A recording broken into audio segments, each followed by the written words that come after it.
So I have Whoa, So it's weird that there's no one here, but it definitely, It's the right one? Okay, Yeah. and it's recording, right? yeah, recording in progress. Okay, so that's fine.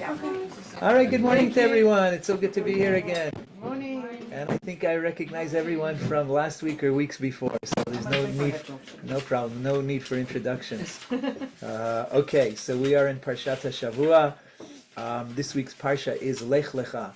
And I wanted to talk about one very specific question to try to answer today. And that is that we call Avraham, so first of all, we're introduced to Avram in this week's part. We were actually introduced at the end of last week's Parsha when Terach leaves, we're Kasdim, but we get introduced to Avram this week, really. In other words, this is where we really meet Avram. And we know Avram to be called Avraham Avinu, right? We know him to be called Avram Avinu. However, in this week's Parsha, he gets another name. There's another name that's given to him, and that is Avraham HaIvri. Right? So this is a very significant name. First of all, so we're going to try to understand today, first of all, what is the name Ivri mean? Father. What exactly, what? Father? Father? Is it? No. Jewish. Well, it means Hebrew. I mean, we translate it as Avram the Hebrew, right? So we're going to try to understand why specifically, first of all, what exactly does that name mean? And second of all, why does he get it when he gets it? In other words, at the junction in time, why does he get it at specifically at that time? Okay, so let's get started. So first of all, we know that Chazal tell us that Avram Avinu went through 10 tests, right? He had Asara Nisyonot. And the source for this is a Mishnah in Pirkei Avot. Did you all get a source sheet, by the way? Yeah, you all got it? Okay, so it's the first source on your source sheet. And the Mishnah in Pirkei Avot, right, Ethics of Our Fathers says, Asara nisyonot nitnasa Avram Avinu alav hashalom. There were 10 trials that Avram Avinu went through of blessed memory. Ve'amad bekulam, and he succeeded in every one. He wouldn't be our forefather Avram if he would have failed, right? So he succeeded in every one. Lodia kama chibato shel Avram Avinu alav hashalom. This is to teach us how great was the love of Avraham, right, for HaKadosh Baruch Hu. In other words, that he was able to pass each one of these tests, right, and how much Hashem loved Avraham Avinu. Now, what is the Mishnah missing? So the Mishnah gives us a piece of information. The piece of information it gives us is that Avraham Avinu had 10 trials, 10 tests. What the Mishnah doesn't tell us is what they were, right? The Mishnah leaves that ambiguous. As a result of that, by the way, later commentaries disputed exactly what were. In other words, many of the tests are agreed upon by most of the commentaries, but there is a discrepancy in terms of what exactly were these 10 tests. So let's have a look at the Rambam. Okay, the Rambam Maimonides, on his commentary to the Mishnah, he tries to enumerate, since the Mishnah left it open, right, ambiguous, so the Rambam tries to fill in the blanks and tell us what they were. Okay, so let's have a look. We're in source number 2. In source number 2, it says the following: Ha'asara nisyonot asher nitnasa Avraham Avinu kulam ktuvim. So the Rambam first of all gives us, and this is very Maimonidean. Okay, that what does that mean? In other words, he's very, very rational, and he says the first thing that he tells us is all of the 10 trials are written in the Torah. As opposed to what? As opposed to Midrash, right? Labriut, right? Labriut, right? So as opposed to in a Midrash.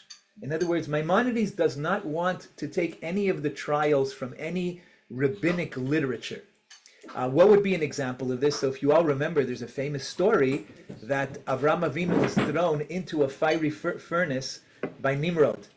Have you seen that midrash? Right, it's a famous midrash, right? That Avram Avinu was thrown into the furnace and he came out, right? So there are those who say that that was one of the 10 trials, right? So the Rambam says no, it's not written in the Torah. It's not one of the 10 trials. Let's have a look and see what he says. Harishon. So what is the first trial according to Maimonides?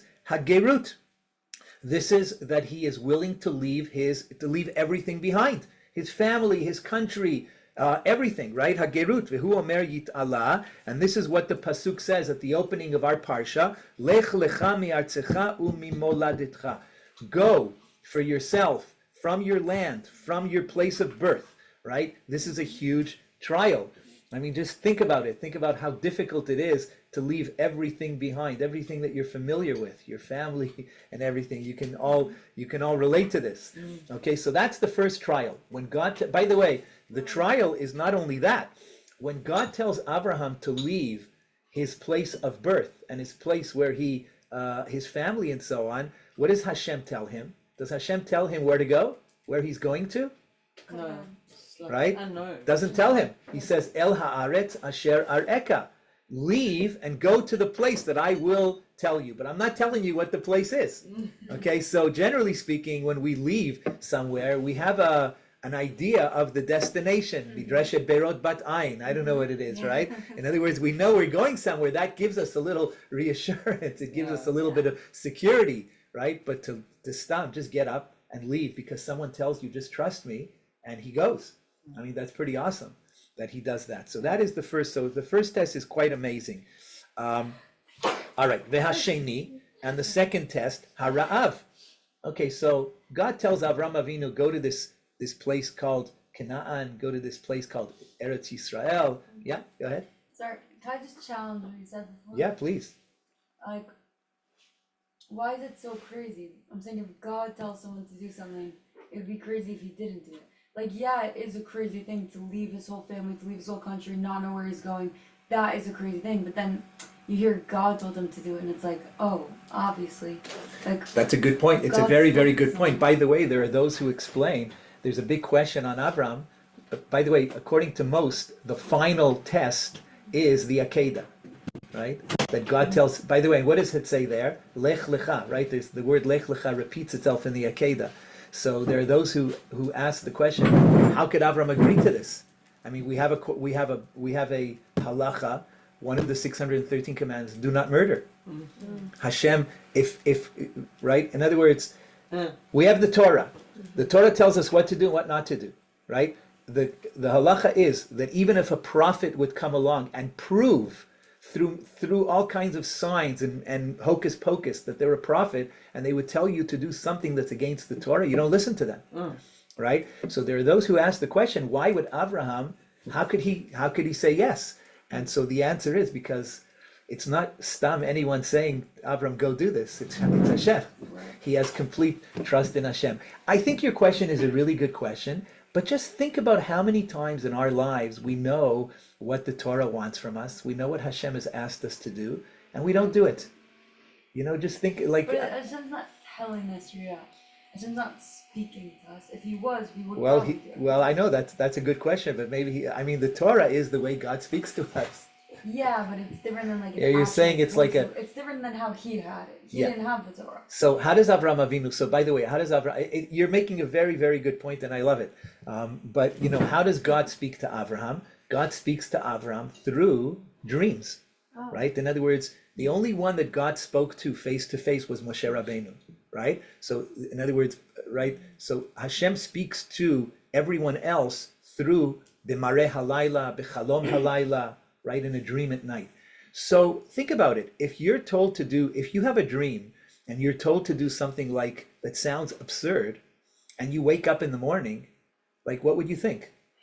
You know, you'd say, well, hold on a second. Is this dream? Is this just a dream? Sacrifice, Right? Is this just a dream, or was it a nightmare? Like, even if we dream right now, then if we show Hashem like talking to us, then we wouldn't believe it. Like, oh, it's just a nightmare. Yeah. So like, I don't. Yeah. So exactly. So I'm not sure. I hear the question, and it's a really, really good point. But it's really easy for human beings to kind of push things aside and say, maybe it wasn't exactly what I was supposed to do. I'm not sure. Maybe it was just a dream. Maybe it was a nightmare. Okay, I don't know who said that, right? Or whatever it is. So it's easy for us to do that. And so this is where Avraham Avinu stands out, where he says, no, like I'm going to do this, right? I am going to do this, and I'm going to just pick myself up and go. But your question is a good question for sure. Okay, so what's the second test according to Maimonides? Harav. Remember, this gets more complicated because Avram Avinu finally gets to the place where God wanted him to go, to Eretz Yisrael. He gets to Canaan. And what's the very first thing that happens as soon as he gets to the land of Israel? There's a famine. Oh. This is Hashem, this is where you brought me to?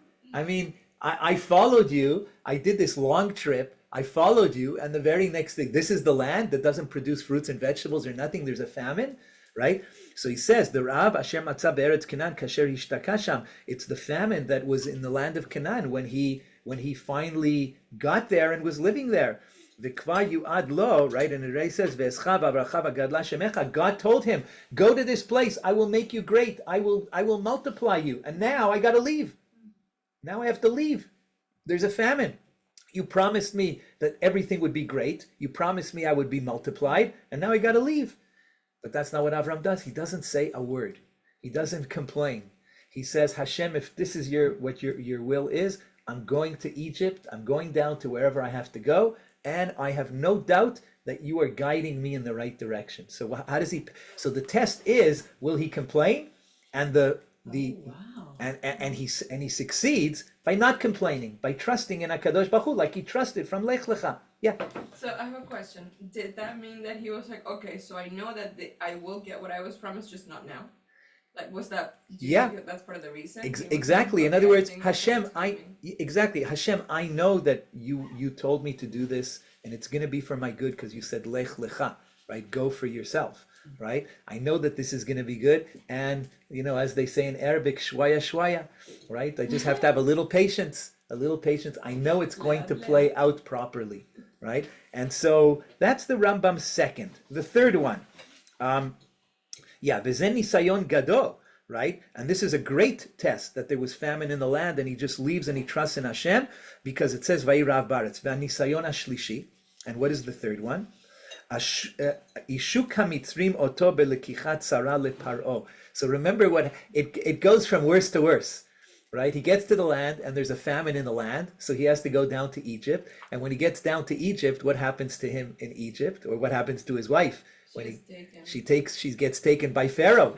Right? He says, she's my sister. She gets taken. I mean, it's kind of like this snowball that's getting worse and worse and worse. And Avraham Avinu just trusts in HaKadosh Baruch Hu that everything is going to be fine. And finally, we get to the fourth one, and this is where I want to kind of concentrate today. And the fourth one is Hilachamo be'arba melachim. So as we read on in the Parsha today, we're going to read that his nephew Lot gets taken captive. There's this war between 5 kings and 4 kings. Are you familiar with this story? So there's a war between 5 kings and 4 kings, right? One of the kings is the king of Sodom, and his nephew Lot gets taken captive. And Avram now has to free hostages, right? This is something that we know very, very well. He has to go to try to free his nephew Lot, who is a hostage. Says Maimonides, this is his 4th test. And the question is, why is this a test, and how does this play itself out? So let's have a look at this section of the war with the 4 kings. Source number 3. Okay, source number 3. You can follow it in the English if you'd like. It's in the Hebrew, it's in the English. It says like this, Vayikhu et Lot. So they took Lot as a captive, Vet Rechusho, and all of his belongings. Ben Achi Avraham, he was the son of the brother of Avraham. Vayilchu v'hu Yosef b'Sdom, and now he is in Sdom. And now Avram has to free his nephew Lot. And someone came and was given, the Palit came and he told Avram that your nephew is taken captive. And by the way, here is the first time that Avram is referred to as Avram HaIvri, Avram the Hebrew. But is it Avram or Abram? Here it's Avram. He doesn't get the hey yet. Okay? He gets later on. Okay. And they had a covenant with Avraham. And Avram hears that he calls him his brother here, but he hears that his nephew is taken as a captive, as a hostage. Vayarek et chanichav, and he now prepares his spears. Yilidei Beito. Now here chanichav actually means his soldiers, right? It could come from the word chinuch. Yilidei beito shmona asar ushlosh meot.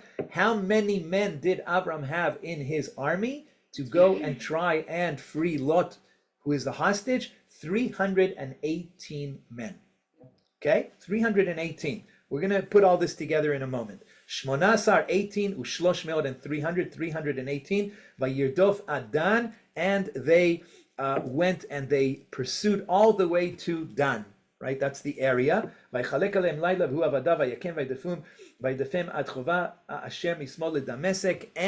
by night, he and his servants, they fought, they deployed, and they fought, and they defeated the kings who were holding Lot as a hostage, and they returned back home.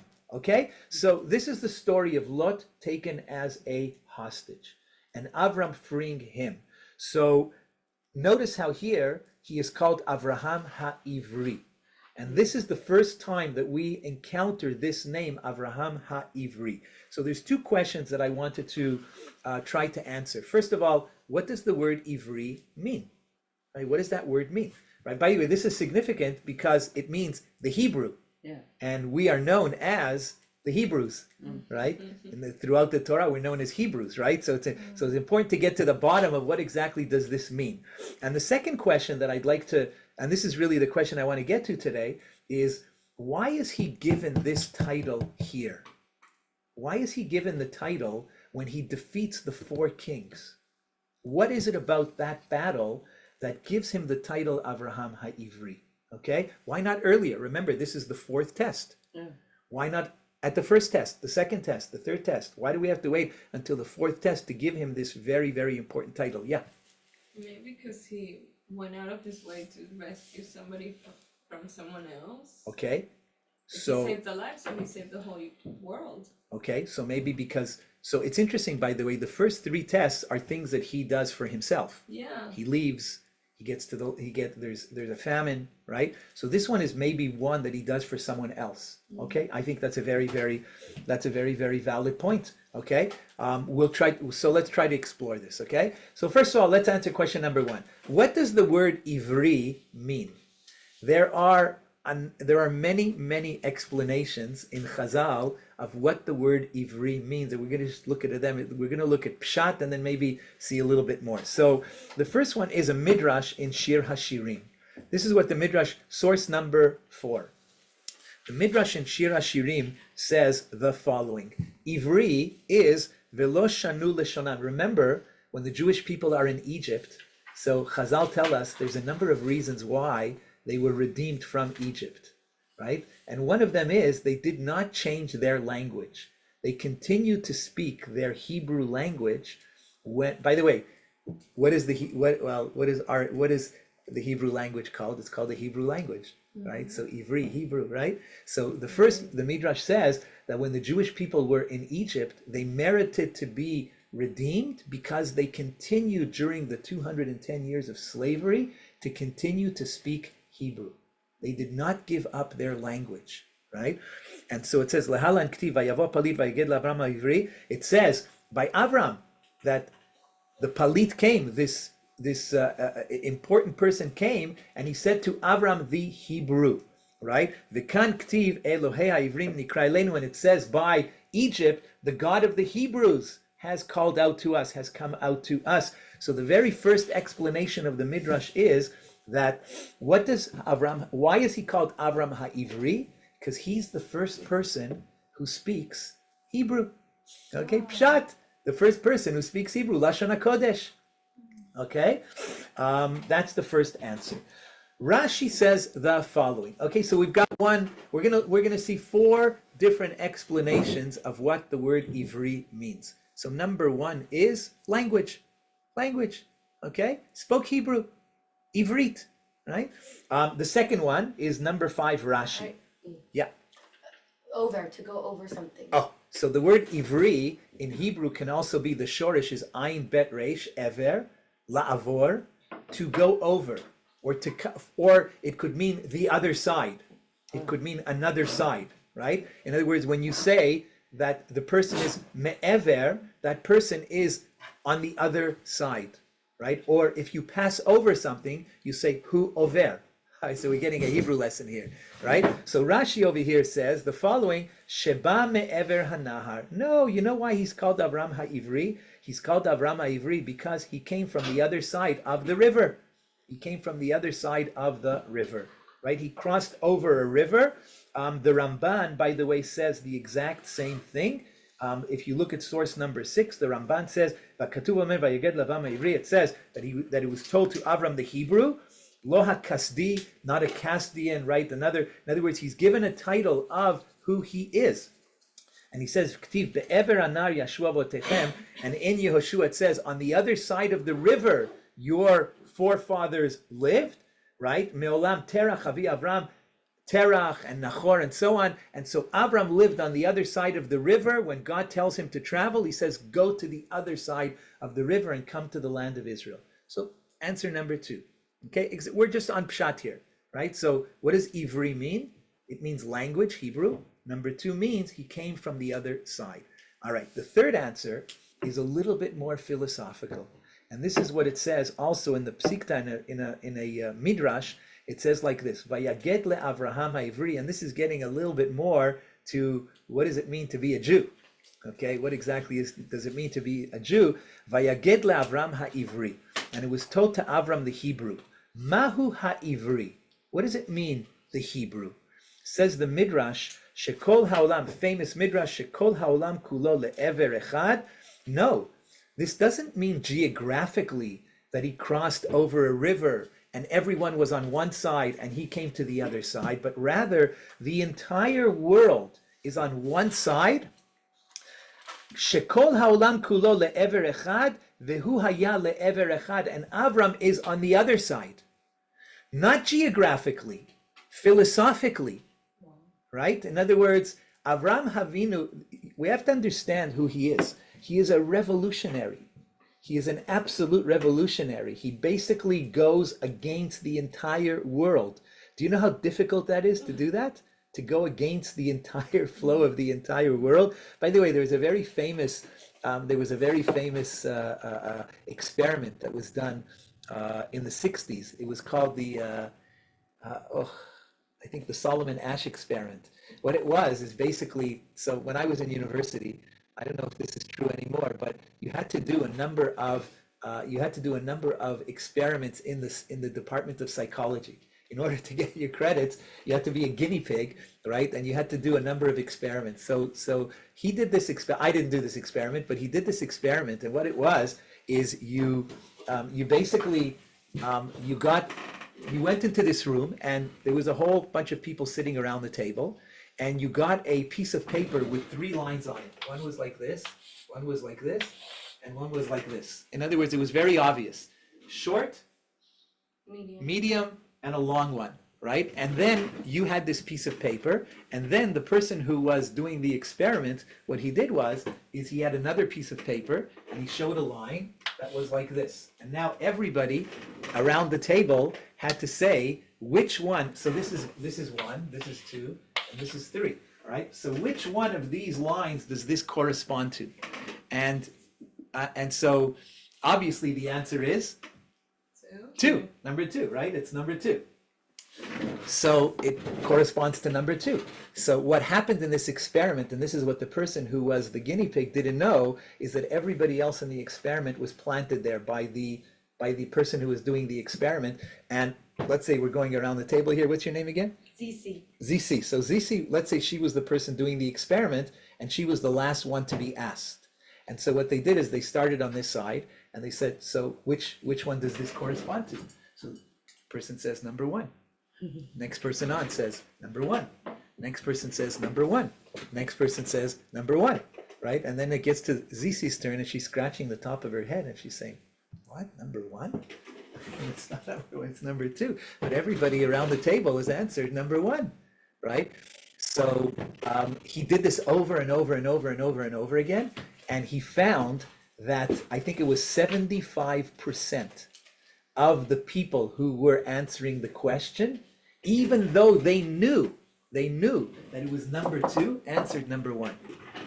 75% of the people who did it answered number 1. Why? So he came to a number of Peer conclusions. pressure. So he came to a number of conclusions. By the way, one of his conclusions, and we're seeing this, by the way, play out in real time since October 7th, was that if you hear a lie often enough, you come to believe that it's true, right? So if you believe genocide or whatever enough, you'll believe that it's true. Right? That's why it's just like always in, like they're just hammering you with it. But the other thing, of course, that he came up with was how powerful peer pressure is. How powerful it is that we don't want to be standing on one side. We don't want that. We want to be able to fit in. So therefore, we would rather say something that's not right, not true, right? And fit in, than rather say something that's true and then be on our own. Right? And so so he did this experiment, became like a cutting edge kind of experiment in peer pressure, right? And we go through this all the time in our lives. So now here is Avraham Avinu, and comes along the Midrash and says, you know why he's called Ivri? Yes, it does mean on the other side, but not geographically, philosophically. What he did was, he basically was willing to say, hey everybody, it's not number one, it's number two. Okay, it's number two, it's not number one, right? That's what he was willing to say, and he was willing to be alone, which is something that is very hard for people to do, right? So this is why he's called an Ivri. And if you think about that for a moment, just think about how many times the Jewish people have actually lived by this principle. The entire world is against us, and we stick to our guns, right? We're adamant to our convictions. This is what Avraham Avinu did. I think the Rambam, if you look at source number 8, you'll see that the Rambam says this in, like, he really emphasizes just how alone Avraham Avinu was. Just how alone Avraham Avinu was. Sometimes we have to stick to our convictions no matter what. And so this is what the Rambam says. This is in the Laws of Idolatry, chapter 1, number 3. The Rambam talks about how is it that, where did Avram live?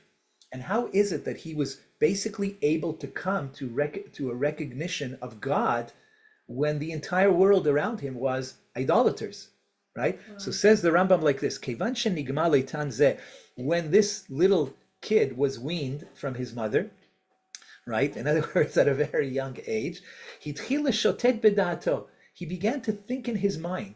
In other words, he was constantly thinking, right? He was a philosopher, right? Vehu katan, and he was just a little kid. And he was thinking at night and in day, all the time. He's constantly questioning. And he was questioning, how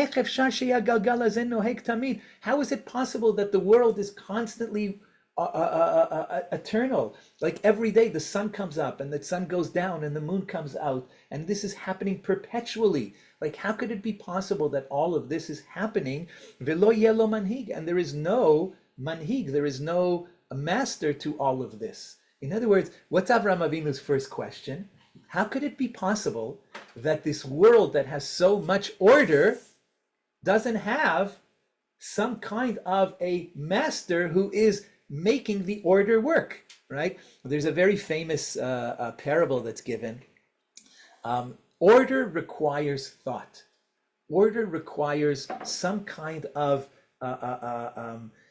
what's the right word that I'm looking for? In other words, it requires someone to create the order. You can't have order without thought, and thought requires intention, maybe? Intention, yeah, but it requires some being to be able to create the order and make sure the order stays. Mm-hmm. There's a parable that's often given to this, that imagine you're walking. So the story is that this person is walking by and he sees this beautiful wall with a mural on it, and there's a guy there, right? There's a guy with a paintbrush, and there's a bunch of buckets of paint, and the mural is beautiful. It's like people, figures, streets, right? It's like perfect. It's like this perfect painting.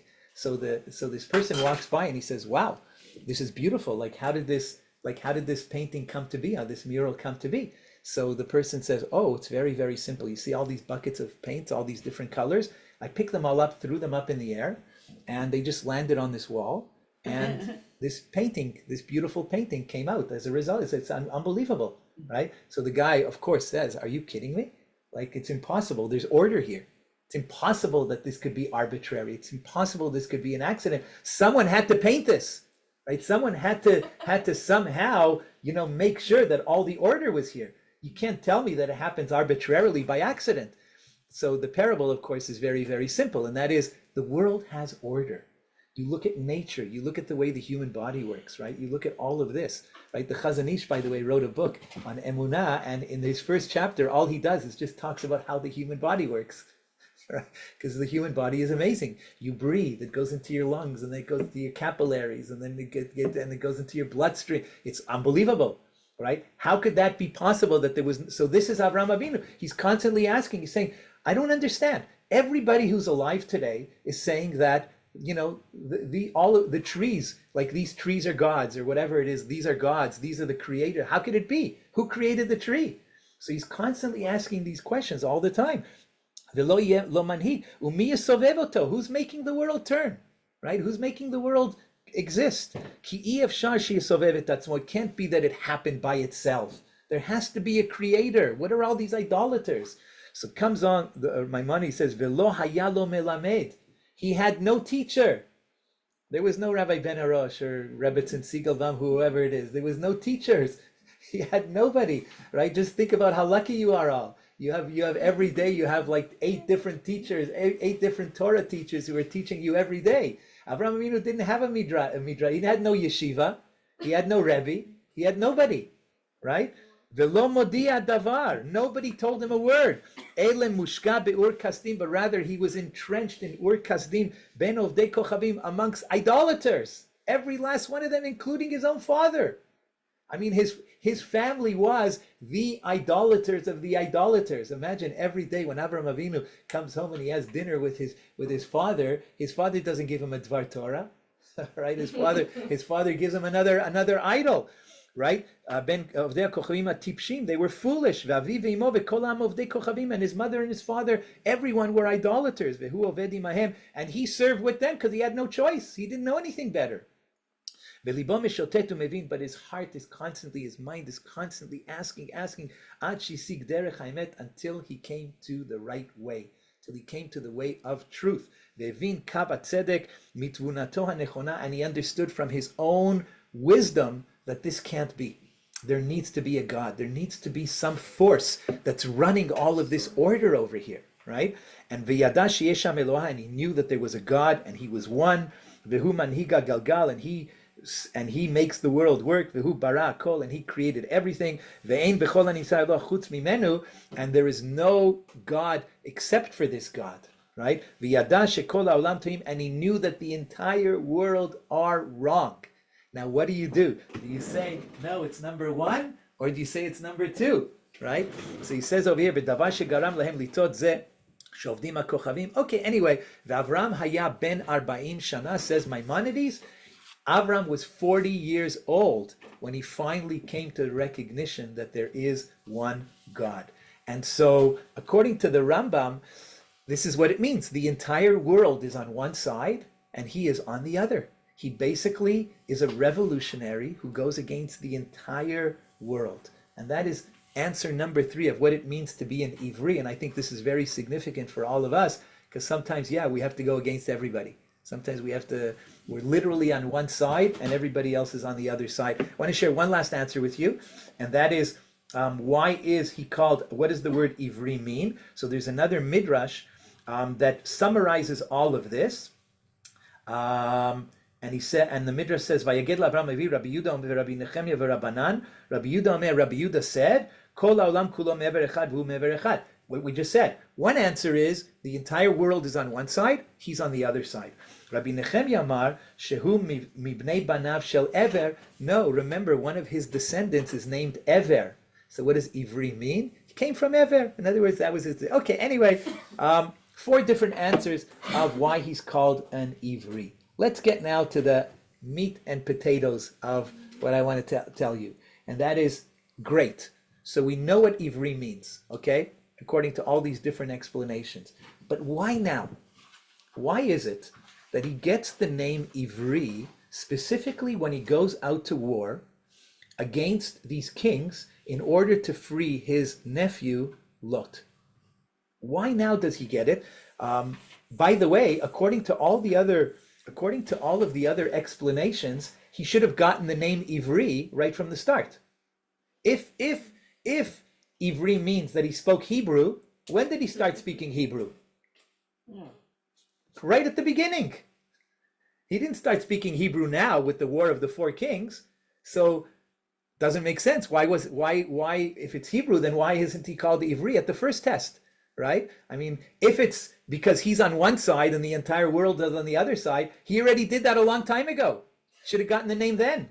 So why wait till now? There's something about the War of the Four Kings that specifically is the timing of why he needs to be called Ivri right now.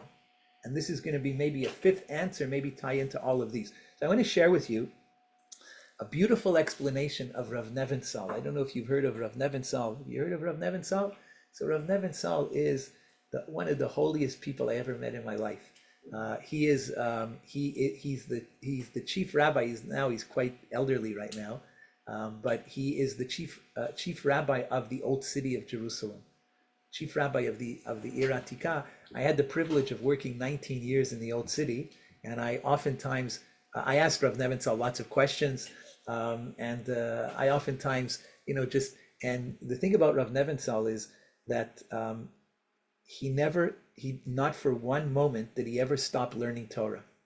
It's just like the most amazing when you would see him walking in the old city. So he basically taught in Yeshivat HaKotel. He was in yeshiva and he would just sit there and he would learn. And whenever he was just walking from Yeshivat HaKotel, he prayed in the Ramban synagogue. And when he was walking in the little alleyways of the old city, from the yeshiva to the synagogue, from the synagogue to his home, he always had a sefer in his hand. He always had a book in his hand, and he's always just learning the whole time. It was like really, really unbelievable. And he is like a huge, huge, huge Talmid Chacham, like huge Talmid Chacham. He was so I don't know what in halacha, which books you learn in halacha, right? But he was considered to be one of the top students of Rav Shlomo Zalman Auerbach. So he very, very. So anyway, he gave many, many, many shiurim, and in one of his shiurim, he addresses this exact question: why was he called Avram HaIvri specifically when he fights the war against the four kings, the fourth test, and he gets freed? And listen to what he says. Okay, so source number 10. Well, let's follow it inside. You could follow it in the English over here. Okay, so he says the following. Avram nikra ha'ivri mishum shehu ever bifnei atzmo ba'olam. He was called Abraham the Hebrew, right? Because he journeyed alone in the world. We saw this. In other words, this was part of what the Midrash says. Source number 10. If you look at source number 10, yeah, it's good to look at the sources. I like when you concentrate a little bit better. So it says like this: he was called Avram ha'ivri because he journeyed in the world alone, by himself. Mitziut mevodedet v'nifredet le'atzma. He was a separate entity in and of himself. V'atorah bachara, and the Torah chose Losif toar zeh, to add this description, Ivri, Dafka kan, specifically here when he fights against the four kings. Now, by the way, if I asked you the following question, for these kings, you think they have a good army? What do you think? No. What? Because how do they get annihilated with I mean, these are four kingdoms, right? These are kingdoms. Like, this is like a huge, huge army. This is like an unbelievable army, okay? Remember back, I'm going to ask you guys a trivia question, okay? How many soldiers did Avram have? 308. 318. 18. Oh, 318. All right? Now, I want to ask you all a question. Would you do this? Would you fight against mighty armies, armed to God knows what, and would you go out with 318 men? Didn't we basically do that now, this entire war? I mean, all the Arabs, how many are they? So in that's the a good, real so world? that's a good question. So that's a really, really good question. In other words, that's a good point. But you will all admit that the odds here Yeah. are really stacked. Yeah. In other words, 318 men against mighty, mighty empires and armies, the mightiest armies of the world of that time. So he says he got his name Ivri specifically here, Kan mipnei shabram yotze ka'et lemilchama levado, because Avram is going out to a war by himself. He says here it's by himself because 318 men against four mighty armies is by yourself, right? Keneged arba melachim, neged 4 kings, chazakim ve'adirim, who are strong and mighty. They have thousands and thousands and thousands of soldiers, not just 318. Avram, this is where he's called Avraham Ivri. Umadua muskar toar ze dafka kan, and why is this description Ivri specifically here? Besamuch lemilchemet arba melachim, when he is about to fight the 4 different nations, the 4 different kings. Mishum shekol haolam kulo me'ever echad eino rak bnei adam shebaolam, because what it means is that the entire world is on one side and he is on the other. It's not just talking about people, but rather haolam shavram matsui, because the world that Avram lives in is beyond the world. Avram is beyond the world. He doesn't look at statistics. He doesn't look at numbers. He doesn't look at what is before you, right? But rather, matsui meivro hasheni hu kol hakochot hamitzuim ba'olam. Avram Avinu is going against all the forces of the world. Hateva kulo hino me'ever echad v'Avram Avinu me'ever hasheni. All of the teva, all of nature is on one side, and Avram is on the other. What does Rav Nebenzahl says? This is the first time that Avram Avinu defies logic, defies nature, defies the laws of nature. It's not possible that 318 soldiers should be able to defeat 4 mighty kings. Avram Avinu should have packed his bags, should have gone back home, and he should have said, I'm sorry, Lot, I can't save you. There's nothing I can do. There's no way that I can win this war. Impossible. I only have 318 men. They've got thousands, tens of thousands. How can I do this? Right? Avram Avinu realizes that Jews don't think that way. Jews don't think that way. We don't think that way. We realize that if Hashem is on our side, it doesn't make a difference what the numbers are. It doesn't make a difference. We can do it, right? And so therefore, he is above everything. This is why he gets, this didn't happen before. In the first 3 tests, this doesn't happen, right? There is a little bit of, he defies logic a little bit. Yeah, I'm going to leave everything and trust you, Hashem. But here, I'm literally doing something that's not supposed to happen, right? When I go Lech Lecha, I know that it's crazy to leave my family and where I live, but I'm going to trust you. Maybe it's going to work out, right? I know that there's famine in the land. I'm going to trust you that it's going to work out, right? But now, this is not supposed to work out. It's not supposed to work out. It's not, 318 men do not defeat thousands and thousands and thousands. But Avraham Avinu says, I'm an Ivri.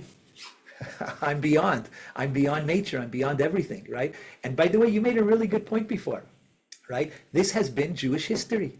It's been Jewish history. By the way, in the War of Independence, why do we have a state today? So do you know what the numbers were in the War of Independence? In the War of Independence, right, when the state of Israel was declared, right? So every single Arab army in the world came up to fight against Israel, right? Every army, we were going to throw them into the sea. Egypt, Jordan, Syria, all of them, right? For every single Israeli soldier during that time in the Haganah, there were 25 Arab soldiers. They were outnumbered 25 to 1. And by the way, the Israeli army at that time, it was just like in its infancy, did not have enough guns for every soldier. Okay, so it wasn't just 25 to 1. It was 25 to 1, but maybe that one didn't have a gun. They had to share, right? They had, I think it was, they had the Air Force, the Israeli Air Force at that time, I think was 2 World War I airplanes. They had 2, the year is 1948, right? They had 2 airplanes they're fighting against the entire Arab world. I mean, this is not supposed to work. Also, this happens so much also with the Maccabees and It's history. Hanukkah that's coming Exactly. up. It is. Yeah. Why and did the now Maccabees? it just happened, and also what else? Oh, it's over and over and over. Egypt also. It's They over and did over. war and Why war. do Jews do the impossible? Why do we do the impossible? Why do we think that even though the odds are against us, we don't care? The Maccabees didn't care. The Haganah didn't care, right? The Jews of Egypt didn't care. Why is it that we do this? Because we had an inheritance from our forefather Abraham, who said, this is the way you live as a Jew. You have 318 soldiers, and you're fighting against 10,000 soldiers that have the best chariots in the world and the best everything in the world. Don't worry about it. Hashem's on your side. You're gonna succeed over here. It's all gonna work out. And it's been proven over again. So this is why Rav Nebenzahl says he was given the name Ivri right now, because the Jewish people are the Ivrim. We are the Hebrews, and we have to remember this lesson because it's the lesson that will take us throughout Jewish history, right? This is a very so this is Rav Nebenzahl's explanation of why specifically he gets this name now, and he didn't get it before, because now something happens that didn't happen before, right? And it's a very powerful lesson for all of us. I just want to end with one last very famous Ramban, because the Ramban has a very in source number 11, and I think that is the last source, right? In source number 11, the Ramban says the following: Vayavor Avram be'eretz ad makom Shechem, and Abraham went and he passed through the land until he came to the place of Shechem. And this is a rule of the Ramban. This is a rule that the Ramban lays down as a guiding principle of Sefer Bereshit, not only Sefer Bereshit, but the entire Torah. And he says the following: Omer lecha klal, I will now give you a rule. A klal is like a general rule. Tavinoto, and understand it, b'chol parshiot, understand it in all the parshas of the Torah. Habaot b'inyan Avram, Yitzchak v'Yakov, that have to do with Avram, Yitzchak, and Yaakov.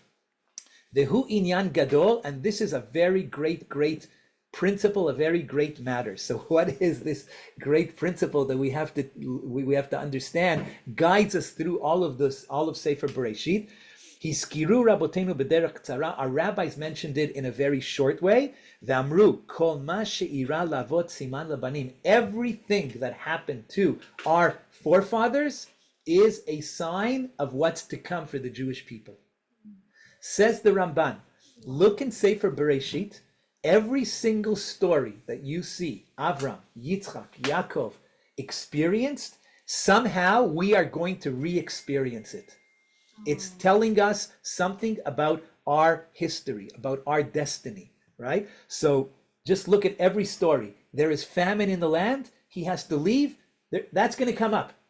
It's all going to be a something that's going to tell us something about our own lives, right? Think about it. Why do parallels in my yeah, there's a own ton of life. parallels, and by the way, in our own personal lives, Yeah. right? I mean, think about all of you. Just think about all of you. You all just went through a lech. I did it too. I did it many years before all of you. Okay. I did it before you were all born. Okay. Well, maybe not you. I don't know about that. Okay. But in any case, right? You all went through a lech lecha. You all went through Avram's lech lecha. I don't know where you all came from different places, and you had to make this like really difficult decision of, do I leave? Do I go? Do I go to Israel? What am I going to do? Like, what's going to happen? And then you come to Israel, you come here, and there's hardships here. You know, this is not an easy place to live, right? There's wars and there's all kinds of things. So you experience Lech Lecha. You experienced famine in the land in a different way, right? You experienced all of this. Everything that happened to our forefathers happens to us. This is what the Ramban says, right? It's a very powerful Ramban. And that's why the Torah goes extensively through the stories of our mothers and fathers. Hamasaot, all their travels and their trials and tribulations, right? And everything that happened to them, because somehow we need to like tap into all of that. And so this Ramban just takes us back to what Rav Nebenzahl said, right? And that is, always believe that you can defy the odds. A Jew always has to believe that we can defy the odds. Doesn't make a difference what the statistics say. It doesn't make a difference. Our 318 soldiers, are they supposed to defeat mighty kings? If you're outnumbered 25-1, can you win such a war? Yes, the answer is yes. And the proof is that we did. Right? The proof is Avram won, and the proof is that we won in 1948, right? And we have Baruch Hashem as a result of that. We have that. And if you think about it, by the way, think about, where we are today. Like it seems like the entire world is against us, right? But we have to trust in HaKadosh Baruch Hu. We know what our destiny is, and we know where we have to be going to today. I'll just end with maybe a little bit of a parable of how amazing it is that we have today a state of Israel, right? Yeah. Imagine the following. I just want you all to imagine the following. Imagine you invented a time machine. Imagine you invented a time machine, and you could go back to World War II and go to Auschwitz or to one of the concentration camps, and you could take a Jew. You could take a Jew from there, right? Or you could take yourself back there, and you would be like in the barracks of these poor Jews who have just gotten through labor on that day, and you say to them, "Don't worry, everybody. It's all going to be fine. It's all going to be fine. Don't worry about it, right? It's all going to be fine. I'm telling you all, in 3 years from now, the year is 1945, and in 3 years from now, the Jewish people are going to return to the land of Israel, and you're going to have a state." What do you think they would say to you? They would tell you you're crazy. Are you crazy? I mean, what are you talking about? 6 million, 6 million have just been taken to gas chambers. We every single day, we don't even know if we're going to make it the next day. That's what they would tell you. But now imagine you could take one of those Jews, take one, and you could bring him into your time machine, okay? And then you could take him to the year 2025, okay, whatever, the year now, and you take him on a Friday night to the Kotel. On a Friday night, you take that Jew who didn't believe you, right? Or maybe he did believe you, I don't know. Maybe he's an Abraham, right?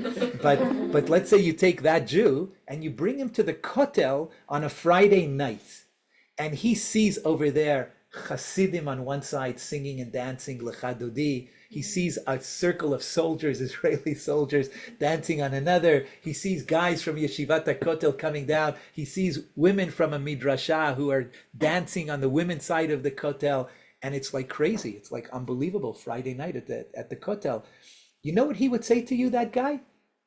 You know what that Jew from Auschwitz would say to you? Tell me something. Between the year 1945 and the year 2025, when did Mashiach come?